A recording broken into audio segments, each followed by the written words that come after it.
আজকে সুন্দর করে রেডি হলাম, কারণটা কি একটু পরে বলছি। তার আগে বলি এই শাড়িটা আমি লিবাস থেকে নিয়েছি। এবার বলি আমার পাড়ায় থাকে লিসা, ওর সামনেই বিয়ে, তাই ওকে আইবুড়ো ভাত খাওয়াবো বলে রেস্টুরেন্টে নিয়ে এলাম।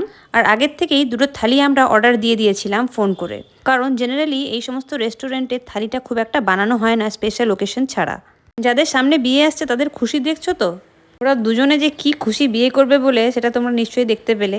মাটির থালায় সুন্দর করে খেতে দেওয়ার ব্যাপারটা দারুণ লাগছিল। আর যাদের আইবুড়ো ভাত দিচ্ছি তাদের তো ভীষণ ভালো লেগেছে ব্যাপারটা।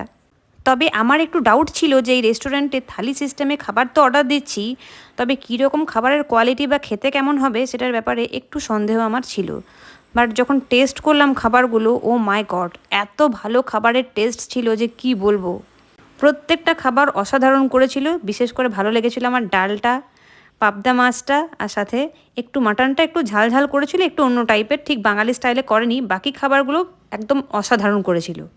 লিসা আর সম্রাট দুজনেই কিন্তু আমাদের খুব কাছের মানুষ। ওদের আশীর্বাদ করি ওরা যেন আগামী জীবনে খুব ভালো জীবন কাটাক। লিসার সাথে আমার এত বন্ডিং কিভাবে হলো, এই গল্পটা একদিন তোমাদেরকে বিস্তারিতভাবে বলবো। আমি নিজের জন্য কিন্তু একটা বিরিয়ানি অর্ডার করেছিলাম। একটা বিরিয়ানি আমি আর শিবু দুজন ভাগাভাগি করে খেয়েছিলাম, অনেকটা দিয়েছিল। আর এমনিতেই আমি খাবার খুব কম খাই, সেটা তোমরা খুব ভালো করেই জানো। যাই হোক, এটাতে আমার পেট ভরে গেছিলো, প্লাস ওদের থালি থেকেও আমি প্রচুর খাবার খেয়েছি তুলে তুলে। এই মকটেলটাও একটু টেস্ট করলাম, অসাধারণ করেছিল। শুধু লুকটা নয়, খেতেও দারুণ ছিল। খাবার খাইয়ে ভীষণ শান্তি লাগছিল, কারণ খাবারটা মোটামুটি সব শেষ হয়ে গেছিলো। ভীষণ আনন্দে কেটেছিল সেই সন্ধেটা। আজকে এই পর্যন্তই, দেখা হবে তোমাদের সাথে পরবর্তী ব্লগে। টাটা।